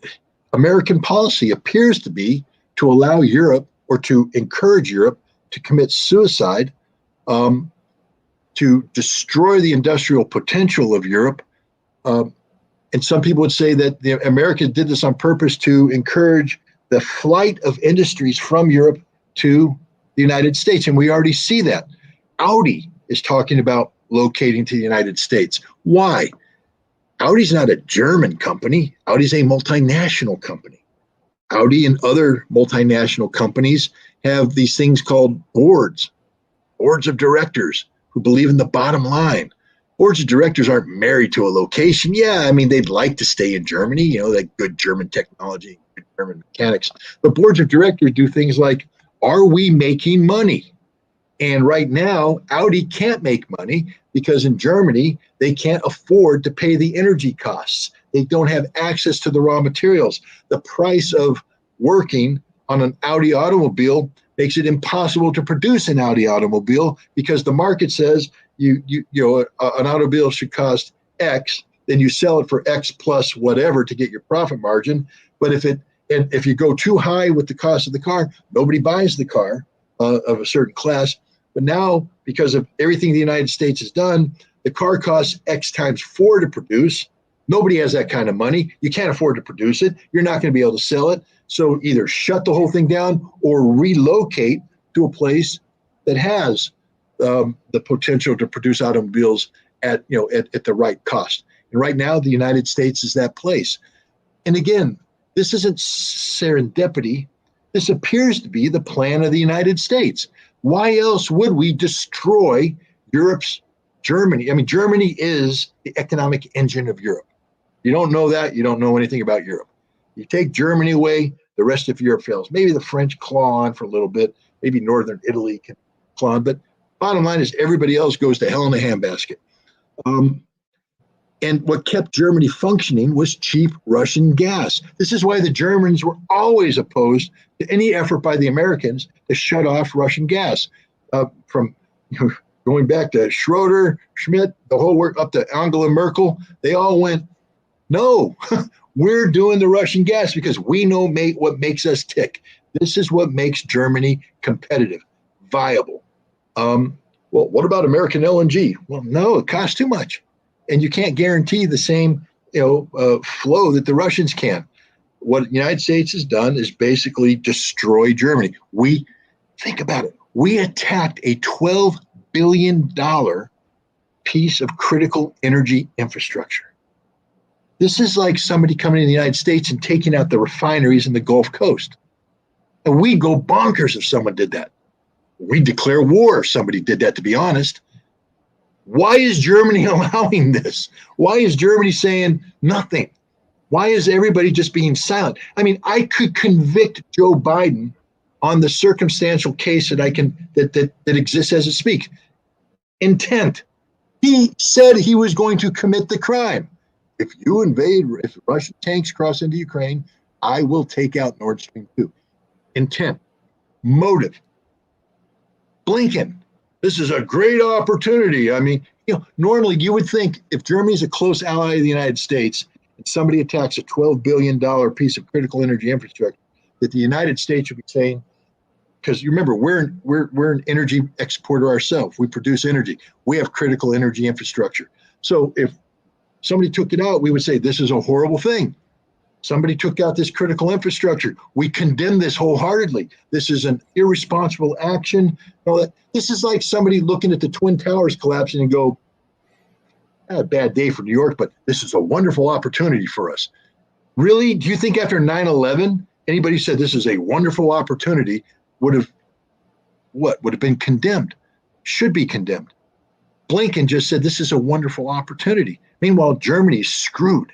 Big time. It's over for Germany. Lights out. Not so fast, because imagine ordering the assassination of somebody, thinking you got away with it, and all of a sudden, one of the 4 people that you thought you killed wakes up and goes, "No, I'm still alive. I'm still good." And that's what happened with Nord Stream 2. We popped off. We're supposed to destroy all the pipelines, and one of the Nord Stream 2 pipelines, because there were 2 of them, one of them went, "No, I'm okay. Yeah, I'm fully functional." And the Russians are going, "Yeah, we can turn this one on anytime we want." What is the United States can go back, murder them again? But Germany needs to wake up to the reality that the United States is not their friend. We're not their friend. How can you be their friend and attack this infrastructure after successive German leaders said this is critical to the national security and national survival of Germany? How can anybody in Europe be our friend? How can Ukraine be our friend? I mean, if the Ukrainian put on their thinking cap for a second, it's, wait a minute. The United States came in, said they're going to support us. We've sacrificed 100,000 of our people. And now the United States is backing away. So basically, we got hung out to dry. Yes, all of Europe is being hung out to dry. We don't care about you. Understand that. When we say we care about NATO, we only care about an organization that serves in the interests of the United States. We don't care about the constituent members of NATO. When we say we're allied with the G7, we care about a bloc that votes for American policy, American-centric policy. But we don't care about the constituent members of the G7. You know, the interesting thing is the G7 is supposed to be the 7 most developed economies in the world. Talk to me in the spring, baby. How many of these European nations are going to be in that list? Not many. You know who's going to be in the list? BRICS. Brazil, Russia, India, China, South Africa. Throw in Iran, throw in Argentina. No. So yeah, I don't view that question as a conspiracy theory anymore. It can't be, because the facts align with it. The reality supports it. America is carrying out a policy that seems to be singularly focused on destroying Europe as a viable economic entity, driving that business from Europe to the United States. And now comes a question from Germany, Berlin, to be specific, via voicemail. The gentleman's name is Michael. Hello, Michael from Berlin here. As I understand you, there's no reason for the use of tactical nukes in the Russian doctrine. My question, still have such weapon in their arsenal? Well, I mean, it's a good question. The Russians will say that they do not have what we would classify as tactical nuclear weapons, for instance, the equivalent of the B-61 bomb. Russia does have nuclear-armed theater ballistic missiles, but they aren't used to take out battlefield positions. They're designed to take out command and control leadership positions, etc. The Russians basically have the following philosophy. There is no such thing as limited nuclear war. The concept of tactical nuclear weapons is based upon the premise that we can fight a low-level nuclear war. We can use nuclear weapons and be limited to the battlefield. It grows out of the NATO doctrine of the 1960s, 70s, 80s. It said if the Soviets come across the border, we can hit them with tactical nukes, blunt their attack, and by doing so, compel them to understand that the next level would bring even more harm. So maybe they will stop them, they'll reconsider. It was stupid because the Russian thing was, if you nuke us, we just take you all out anyways. Sort of what their policy is today. But we have tactical nuclear weapons. They don't. They don't have a doctrine that incorporates it. So all this talk right now of the Russians using tactical nukes against Ukraine is absurd. One, they don't have a doctrine that allows for it. Two, they don't have the weapon systems that do it. Russians don't do that. Russians use nukes in 2 ways. One, you nuke us, we kill everything. Two, if you threaten the security of Russia, we kill everything. There is no, we're only going to kill you a little bit. In the United States, people keep talking about escalate to de-escalate. That's the Russian theory. The Russians don't have it. They've published their doctrine. There's literally nothing in Russian doctrine that says escalate to de-escalate. Escalate to de-escalate is if the Russians are coming at you or NATO's coming at you with overwhelming conventional power, that the Russians will use a tactical nuke to blow up something, and that's an escalation to get NATO to go, oh, we don't want to do this anymore, back off. It's not in Russian doctrine. That's not how they work. You know who works that way? America. We're the ones who built low-yield nuclear warhead that goes on the Trident submarine that has been tested in a war game where we escalate to de-escalate. So once again, America has mirror imaged its own nuclear philosophy onto the Russians, and people are buying into it. They're running wild right now. And Russia keeps saying, hey, all this talk about nuclear weapons bothers us. We're a little nervous about what your intent is, but we don't operate that way. All we've ever said is that if you threaten the security of the state of Russia, we will use all the weapons at our disposal to defend ourselves. But you need to understand that before the Russians engage in an activity, which they acknowledge once they do it, the world is over. I mean, Putin has said straight up, We'll be martyrs. You'll just be the guys that started a nuclear war. But he acknowledges that all the Russians are going to die. He's not pretending that Russia can win a nuclear war. He knows Russia can't win a nuclear war. But, there are a lot of weapon systems short of nuclear weapons that the Russians can bring to bear before they go to do that.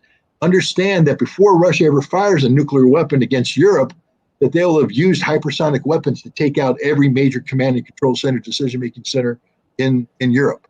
That NATO headquarters will be a smoking hole of the non-nuclear variant. Russia has a lot of options available to it before they go nuclear. So anybody who thinks that Russia just goes from A to Z, it doesn't work that way. Russia knows as well as anybody what the consequences of using nuclear weapons are, and that is the death of everybody. So Russia's not going to do it. All right. Sakabato from ASEAN, which I think is the Association of Southeastern Asian Nations. Is that right? Yep. Mm-hmm.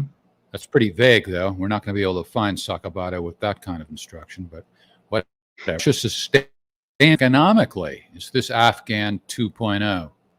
No, not at all. Russia can sustain this economically. First of all, this war hasn't impacted the Russian economy in a meaningful way. The Russian defense industry has, because the Russians went in with a peacetime military mobilization. So they didn't mobilize. They had existing forces. Those forces have resources allocated to them based upon projected potential combat. These were forces that were designed to fight against NATO. So believe me that every single one of these rifle divisions, tank divisions had the petroleum, the ammunition, everything lined up in reserve. They've been bringing them in. I think the length of this conflict, we saw Dmitry Medvedev had to go to Tula, a strategically important city located to the south of Moscow, and ask and just say, look, we need to up military production. So, why? Well, because you're burning through stockpiles at a wartime rate.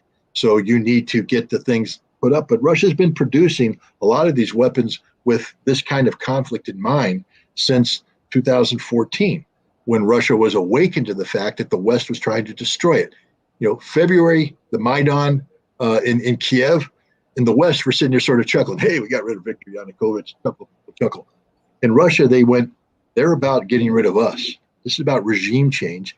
We're not playing that game. They started redoing everything in their military, to include starting to build the tanks that we see coming to Ukraine now and stockpiling sufficient quantities of weapons.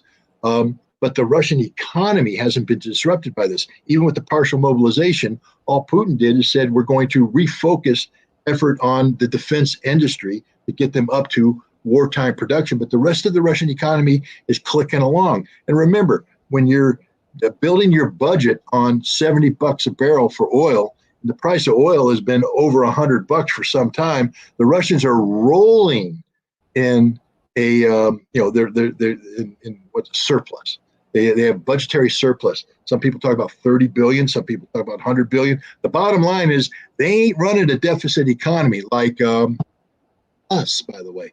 So the Russians can afford this. Now, I don't know what happens if this war continues for years, but I don't think this war is going to continue for years. I think the mobilization means this war is going to be over, and I've said it before. I think this war fundamentally ends by the summer of 2023, and I think Russia has it all tied up politically by early 2024. All right, next question is from Mel, Naples, Florida. When Russia marches on to the Hungarian border, do you think they will build a pipeline through Hungary, Slovenia, and then on to Italy? I think Russia's out of the pipeline building business for Europe right now.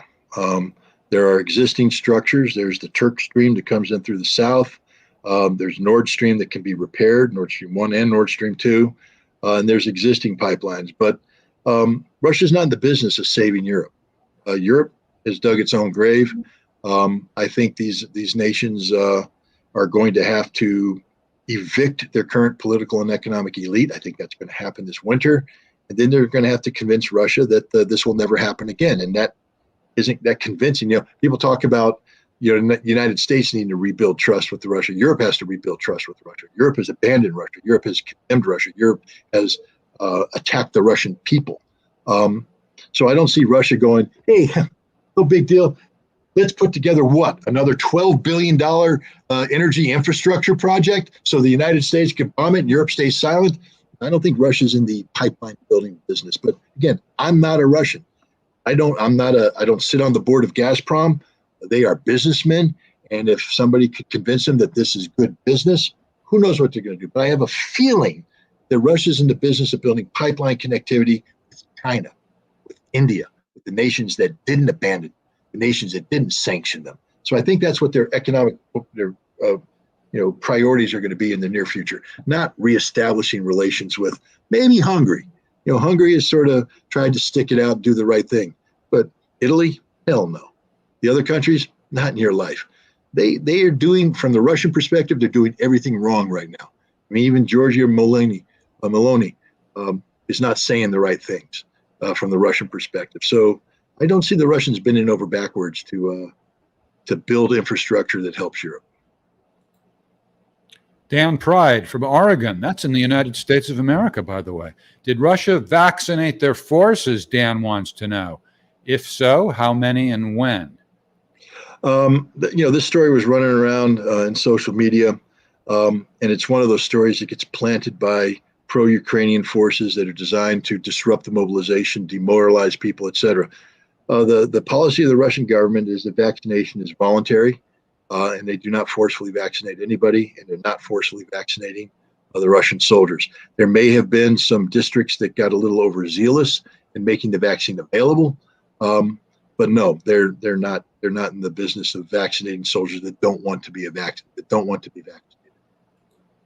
Okay, Renata from Croatia. I don't have a question. I just want to tell Mr. Ritter to drink more water. Well, what a coincidence. She probably didn't notice. Somebody else in the comments earlier made the same recommendation.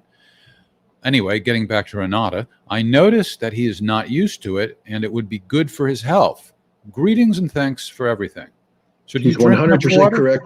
She's 100% correct. No, I don't drink water at all. I am trying to start to drink Borjomi, which is a Georgian brand of mineral water that's very good for your health. And I recognize she's 100% correct that I need to transition away from the Diet Coke because it's not good for me. But we're in a very hectic time, and I have to tell you, I need the caffeine boost. So that transition is going to be delayed until peace breaks out all over. Well, I mean, there's a happy medium. You can still drink a lot of water and the soda. I can tell you that it was recommended to me to drink a lot of water, and I was told that once I started to do it, I would then crave it, and that's exactly what happened. Okay, I believe you, Jeff, but I'm not there yet. Are you starting to feel nagged now? Do you feel like nope, nagging? Not at all. All right. I do have to point out that we have to wrap this thing up because I do have a hard obligation at 10 o'clock. So okay, you want to wrap it up right now? No, we can do the final. How many questions do we have left of the written variety? 2. Let's do those 2 questions and one question. So final 3 questions. We'll go. Ding, we're on the clock. All right. Did I play? Chris H. from Landstuhl, Germany. Great show, gents.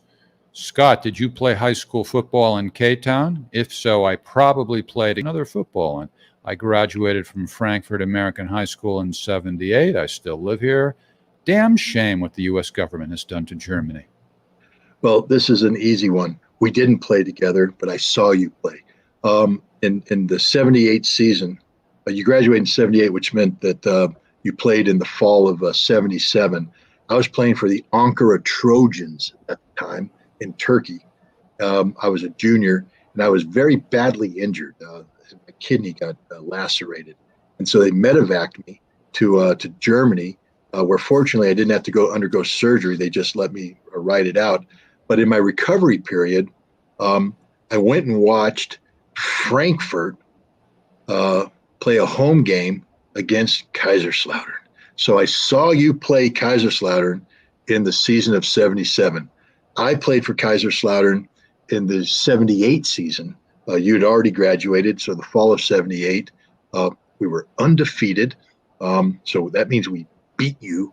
But you don't have to live through that shame. You can. I don't know who won the Frankfurt Kaiserslautern game in '77, but you didn't win the one in '78. But no, hey, good. Military brats are awesome. I think it was a unique experience that we shared. And it was a unique time. I try to tell people about the Cold War and what it was like to live in Germany at that time. It was real. Your father was obviously probably in the Army. So you know how real it was. My dad was in the Air Force. It was very real. And all I can say is, there was a wonderful, brief, shiny moment where we didn't have that anymore. The Cold War had ended. We could draw down the troops, and look where we are today. It's not a good thing. Rafat Habazoglu from Bodrum, Turkey.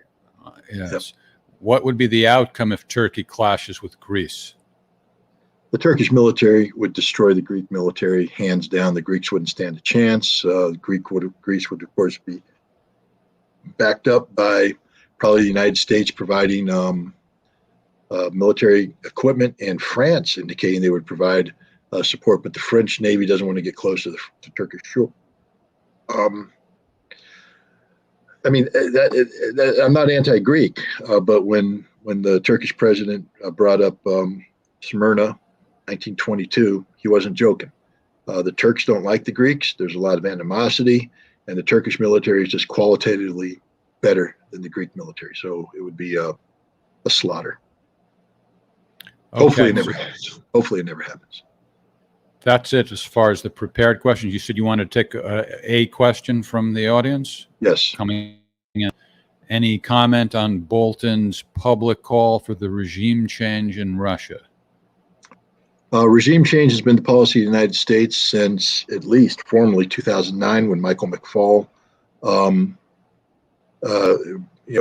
instituted what's called the reset. Reset wasn't reset; it was regime change. It was about replacing Vladimir Putin as the key political figure in Russia with Dmitry Medvedev. That failed, and the United States has been in the business of promoting regime change in Russia ever since then. That's what the Maidan coup in Kiev in 2014 was an indirect way of promoting the destabilization of Russia. And today, we have an active regime change. What do you think the sanctioning of the Russian people was? What that policy was? It was regime change. It was designed to punish the Russian people to the point that they would rise up and remove. We've been promoting Russian opposition figures. Navalny is a paid CIA asset. What is the purpose of Navalny? To create a political opposition to do what? To achieve regime change. We want Putin gone. We want Putin replaced with somebody who will more closely replicate the period of time in the 1990s, a Boris Yeltsin type clone who will allow Russia to be totally economically and politically subjugated by the West. That is what regime change is. Bolton at least was honest enough to give voice to it, but it's been the official policy of the United States since at least 2009. Okay. So you said you just wanted to take one question, right? You got another commitment? Yeah, unfortunately. Okay, one more. That's it. All right. Your pedicurist will wait. Right? I'm assuming it's a pedicure appointment. You got to keep those toenails very well maintained. Maybe. How can Russia take Odessa if they have lost so much modern equipment? First of all, they haven't lost so much modern equipment. There's been some losses, but it's the Ukrainians that have lost. All of the equipment Ukraine had when they started this conflict is gone. They're now totally reliant upon NATO to provide them with modern equipment, and much of that equipment was just destroyed in these two offensives against Kherson and Kharkov. Russia has lost equipment. I think the Ukrainians right now are bragging that they have equipped units with the captured Russian equipment. Okay, hundreds of tanks, hundreds of armored fighting vehicles. Russia's just flowing in thousands more. So whatever Russia lost is easily being replaced, along with the troops to operate it. So I think Odessa will fall just fine to the forces that Russia is accumulating. Let me put it this way. Russia is finally bringing sufficient force to accomplish the mission. That hasn't been the case at any time since the beginning of the special military operation. That can't be said anymore. And that sufficient force includes not just the manpower, but the modern military equipment that this manpower will fall in on and use. All right. Well, we don't want to keep your pedicurist waiting. You gave us 2 hours. That's a lot. Thank you very much. Thanks also to Eric Foya and Tori Mansfield for their great behind-the-scenes work. Thanks to our beloved audience, all of you, in particular those who are making tips and super chats and whatever all those terms are called on YouTube. We really appreciate it. And back to the usual Friday night. Is that how it looks at this point? Yes. Next week, Friday night. Right. Your voice is dripping with uncertainty, but let's see if it turns out that way. Well, let's see what happens. All right. All right. See you all next week.